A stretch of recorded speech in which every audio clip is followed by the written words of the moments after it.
अस्सलाम वालेकुम बच्चों, क्या हाल चाल हैं। उम्मीद है ठीक ठाक बढ़िया खैरियत से होंगे। आज के इस वन शॉट लेक्चर के अंदर हम एग्जाम ओरिएंटेड तरीके से इस चैप्टर को पढ़ेंगे।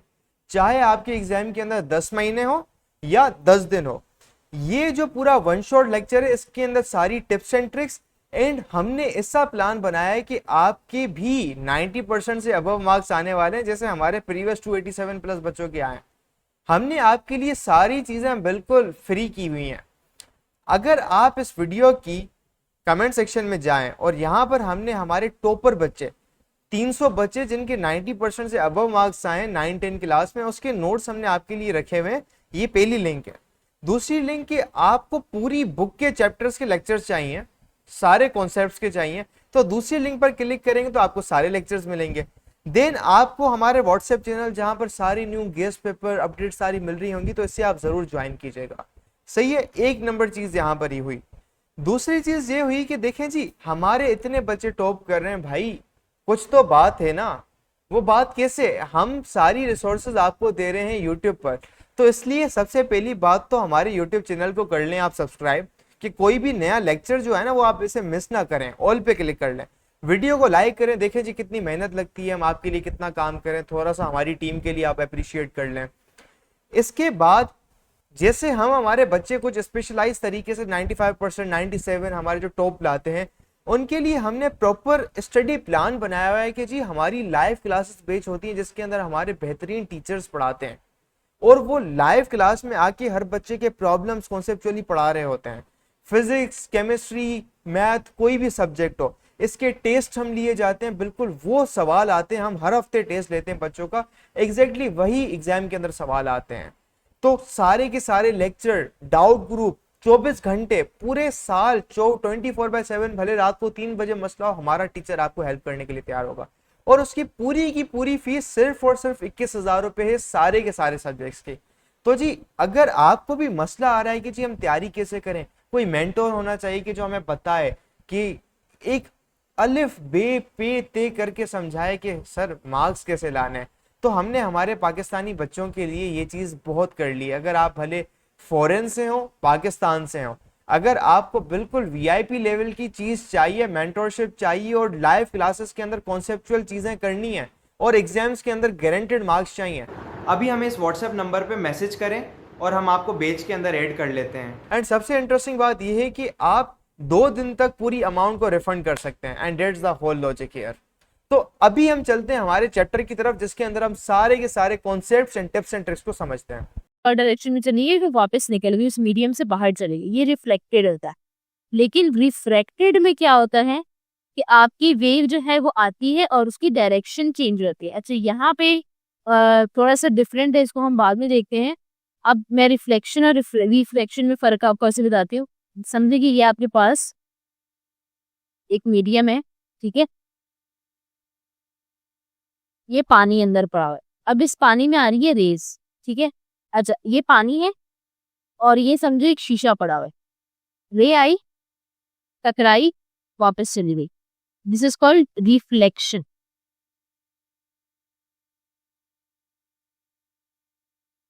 ये रिफ्लेक्ट बैक हो गई, ठीक है। लेकिन अगर ये पानी है, सही है, अब एक रे आई, अभी ऊपर वाला मीडियम क्या है, एयर है, इसको हम कहेंगे ये एयर मीडियम में।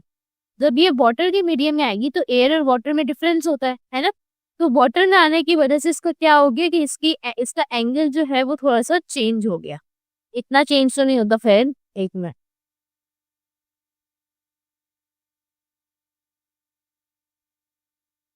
इससे एंगल जो है वो वहां जा रहा था, ये एंगल थोड़ा सा चेंज हो गया। इसको हम रिफ्रैक्शन कहते हैं, सही है। एक मीडियम से जब दूसरी मीडियम में कोई चीज आ रही होती है और उसके अंदर उसकी डायरेक्शन या स्पीड में अगर चेंज आ जाए, जैसे एयर हल्की होती है और पानी जो है वो एयर से थोड़ा सा डेंसर होता है, तो यहाँ पे रे आएगी, तो यहाँ पे रे ट्रेवल थोड़ा मुश्किल होगा और रे जो है वो क्या हो जाएगी, थोड़ी सी रिफ्रैक्ट हो जाएगी, यानी थोड़ी सी डायरेक्शन उसकी थोड़ी सी चेंज हो जाएगी। वापस नहीं जा रही, वो सीधी ही जा रही है, उसी डायरेक्शन में जा रही है, बट थोड़ा सा उसने अपना मुंह टिल्ट कर लिया। बट रिफ्लेक्शन का मतलब कि वो टकरा के वापस चली गई, सही है। ये इनके बीच में बेसिक फर्क होता है। अब हम इसको थोड़ा सा रीड करते हैं। The change in direction of a wavefront at an interface between two different media or rigid barriers so that the wavefront, अच्छा दोनों के अंदर तकरीबन सेम ही चीज हो रही है कि आपके पास मीडिया डिफरेंट आ रहा है, यानी कि वो भी एयर से ग्लास मीडियम में गई तो टकराने के बाद उसकी डायरेक्शन चेंज हुई, but the change in direction of a wavefront at an interface, interface यानी कि किसी इंटरफेस का मतलब यहाँ ऊपर ही, बिल्कुल अंदर गई नहीं है, ये ऊपर ही जाके मतलब सरफेस के ऊपर ही जो है वो इसमें आके लगी है, बिटवीन टू डिफरेंट मीडिया, दो डिफरेंट मीडिया, ये एयर है और ये ग्लास है, इन दोनों के बीच में आके स्ट्राइक की है, so that the wavefront returns to its medium from which it is originated। तो वो जो वेव फ्रंट है यानी वो जो वेव है वो आगे दूसरी मीडियम में जाने के बजाय वो वापस उसी मीडियम में आ जाएगी जिस मीडियम से वो निकली थी, ठीक है। ऊपर वाला मीडियम क्या था, एयर, नीचे वाला मीडियम क्या था, ग्लास, ठीक है। तो वो क्या हुआ कि वो ग्लास से गई ही नहीं, ग्लास से टकरा के वापस उसी मीडियम में चलेगी जिस मीडियम से वो आई थी। Returns to its medium from which it is originated. It is called reflection as shown in the figure. When a wave front, यानी कि wave front का मतलब कि wave आ रही है, जो ray आ रही है, it strikes a straight rigid barrier or irregular surface, it is reflected back along its original path। ये तो मुझे बात समझ में आ गई। अब ऑब्वियसली वो ग्लास के अंदर जा भी नहीं सकती क्योंकि वो ग्लास से उसको वापस ही आना है, तो ये रिफ्लेक्शन है। But when a wave travel from one medium to into another medium, its speed changes and in some cases divert from its original path। अच्छा, it's not usually it's not necessary कि वो हमेशा अपना direction change करती है, कुछ cases में direction भी चेंज करती है, बट यूजुअली इसकी स्पीड चेंज होती ही होती है, क्योंकि लाइट से जब बाहरी जगह पे आ रहा है तो उसके अंदर थोड़ी सी, जैसे फर्ज करो अगर आपने एक मेटल का बॉल है, ये प्लास्टिक की, ये थोड़ी सी लाइक भारी बॉल है, प्लास्टिक की नहीं बट थोड़ी भारी बॉल है, आपने पानी का गिलास रखा, उसके अंदर जब वो बॉल डाली तो वो बॉल फौरन नीचे चली गई, लेकिन वही बॉल आपने अगर शहद के गिलास में डाली तो वो बहुत आहिस्ता आहिस्ता करके नीचे आएगी, है ना। क्यों? क्योंकि शहद is denser, the honey is denser. इसी तरह एयर और वाटर के अंदर भी होता है कि एयर में जितनी स्पीड है, पानी में आके थोड़ी सी उसकी स्पीड चेंज हो जाएगी, स्लो हो जाएगी, सही है। So this phenomena is called refraction. अब फर्स्ट समझ में आया दोनों में। When a water wave enters a medium in which it moves very slowly, its wavelength decreases at well। ठीक है, कि जब वाटर वेव, अब अगर हम वाटर वेव की बात करें, अगर वो किसी ऐसे मीडियम में चला जाता है जो थोड़ा सा ज्यादा डेंसर होता है तो उसकी वेवलेंथ भी डिक्रीज हो जाती है, वेवलेंथ भी चेंज हो जाती है, ठीक है।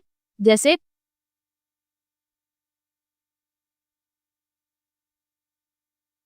अच्छा, इसको अभी हम देखिए, the phenomena of reflection can be demonstrated in a ripple tank by using the boundary between shallow and deep water. ठीक है, कि आपने क्या किया कि एक आपके पास शैलो वाटर है और एक डीप, शैलो वाटर जो थोड़ा सा ऊपर ऊपर होता है, डीप वाटर जो बहुत ज्यादा नीचे है, ठीक है। अब क्या होगा कि जब आपका शैलो वाटर की देखो वेवलेंथ किस तरह है, जैसे ही वो बड़े वाले मतलब डीपर वाटर या डेंसर वाटर में गया तो उसकी देखो वेव के अंदर जो फ्रीक्वेंसी है थोड़ी सी बढ़ गई।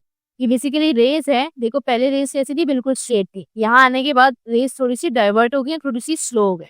ये पतली लाइनें बता रही है कि वेव तेज है यानी कि फास्ट है, ये बड़ी बड़ी लाइनें बता रही है कि वेव जो है वो क्या है, स्लो हो गई एकदम से, ठीक है।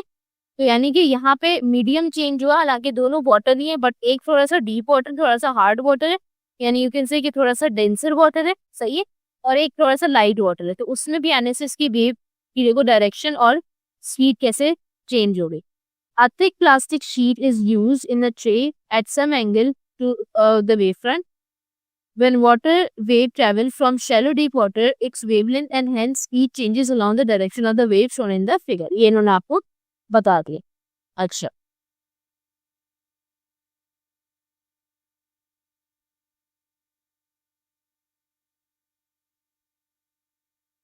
अच्छा एक इन्होंने ना एक ये एक उसको मिनी लैब वाला जो पोर्शन है इसको जरा देख लेते हैं, बड़ा एक मजे का एक्सपेरिमेंट है और जो हम यूजुअली देखते हैं कि place a pencil in the water, placing it so that it is tipped to the one side. ठीक है, आपने क्या किया कि पेंसिल को आपने वाटर में प्लेस किया, ऐसे करना है कि वो एक तरफ टिप हुई हो, यानी कि पेंसिल एक जगह से ऐसे टेक लगाई हो। Look through the front of the glass and the notice the pencil is bent. आप फिर जब ग्लास में देखते हो तो आपको लगता है कि पेंसिल जो है वो टेढ़ी हुई है, हमेशा ऐसा होता है, पता नहीं आप लोगों ने चीज नोटिस की है कि नहीं, इवन अगर आप अपनी फिंगर ऐसे पानी में डालते हैं ऐसे लगता है आपकी फिंगर थोड़ी सी बेंड हुई है ना, हालांकि आपकी फिंगर बिल्कुल स्ट्रेट है। The science behind it is that light bends when it passes through one substance to another on a different density, कि जब लाइट एक सरफेस से दूसरे उसमें आती है तो डिफरेंट डेंसिटी से वो क्या होती है, बेंड हो जाती है। अब यहाँ लाइट का है मीन्स ये ऑब्जेक्ट को आपने रखा, वो रे तो नहीं है, इसकी जो आपकी जो तस्वीर नजर आ रही है, जो आपको जो ये इमेज नजर आ रही है उसके अंदर मतलब उसकी भी तो रेज है, तो वो रेज आपको जो है वो डिफ्लेक्टेड थोड़ी सी नजर आ रही है, यानी कि आपको ऐसा लग रहा है कि इसके अंदर रिफ्रैक्शन हुई है। सही है कि वो रे जो है वो स्ट्रेट, देखो पेंसिल ये रही, लेकिन इसकी पेंसिल की अगर मैं देखूं तो इसको यहाँ आते आते आते आते उसको यहाँ पे कहीं टच करना चाहिए था, बट वो टच यहाँ कर रही है, तो यानी थोड़ा सा टिल्ट हुई हुई है। सही है, तो ये एक एक्सपेरिमेंट जो आप खुद से देख सकते हैं, सिंपल रिफ्रैक्शन का फिनोमेना। भाई ये लेक्चर तो तुम बहुत मजे से देख रहे हो, लेकिन तुम्हें पता है कि लेक्चर देखने से खाली 90% मार्क्स नहीं आ जाते। असल में भाई मार्क्स कैसे आते हैं, तो भाई ये लेक्चर देखने के बाद आपने नोट्स खुद के बनाने होते हैं और फिर साथ में आपने प्रैक्टिस भी करने होते हैं सवाल। भाई ये हमारा फेवरेट कोट है, 90% marks don't come from just hard work, they come from consistency, smart strategy and proper revision. भाई स्मार्ट तरीके से पढ़ो, स्मार्ट तरीका ये हमने आपको बताया हुआ है, तो साथ में हम आपको तरीका भी नहीं बता रहे, साथ में हम आपको दे रहे हैं भाई नोट्स। जाओ कमेंट सेक्शन में, नोट्स में से आपको मिल जाएंगे भाई उन बच्चों के नोट्स, 300 बच्चे थे जिनके 90% ज्यादा मार्क्स आए थे, उनके नोट्स वहां पे पड़े हुए, लेकिन साथ में उधर नीचे हमने आपको सवाल भी दिए हुए प्रैक्टिस के लिए। ये यहाँ पे पूरी गूगल शीट पड़ी हुई है भाई, यहाँ से जाके सवाल प्रैक्टिस करो। खाली ऐसा कुछ नहीं होता कि हाँ हम लेक्चर देखेंगे हमारे मार्क्स आ जाएंगे, नहीं भाई, नोट्स पढ़ने होते हैं और साथ में इनकी प्रैक्टिस भी करनी होती है सवालों की। तो उम्मीद है आपको लेक्चर यहाँ तक समझ आ गया होगा। एक जो बात है जिसकी वजह से हमारे इतने सारे बच्चों के 90% अबव मार्क्स आते हैं, उनको एक चीज पता होती है, वो होती है एग्जाम के अंदर लिखे कैसे जाते हैं। और ये जो चीज है ना एग्जाम के अंदर लिखना, एग्जाम राइटिंग मेथड सेशन, ये हम हमारी बैच के अंदर करवाते हैं। सही है, बच्चा बैठ के सवाल कर ले, लेक्चर देख ले, कुछ भी कर ले, अगर वो उसको एग्जामिनर अगर उसको लिखना नहीं आता तो एग्जामिनर उसको मार्क्स ही नहीं देगा। तो हम उसको ऐसी टिप्स एंड ट्रिक्स देते हैं, तो भाई एग्जामिनर जो चेक करने वाला है ना वो मार्क्स काट ही नहीं पाएगा। जब काट ही नहीं पाएगा तो आपका तो टॉप बनना पक्का है। तो जी हम हमारी बैच के अंदर बच्चों को ये पूरी चीजें करवाते हैं, हम नोट्स गाइडेंस सारी चीजें A to Z करवा रहे होते हैं। अगर आपको भी ज्वाइन करना है तो आप इस नंबर पर कॉन्टेक्ट करके मैसेज करें और हम आपको बैच के अंदर एनरोल कर लेंगे। इसके अलावा अगर आपको क्या चाहिए, फ्री में नोट्स चाहिए, फ्री का मटेरियल चाहिए, तो यहाँ पर डिस्क्रिप्शन में सारे के सारे लेक्चर्स की लिंक, सारे के सारे नोट्स की लिंक, सारी की सारी चीज़ों की लिंक्स गिवन है।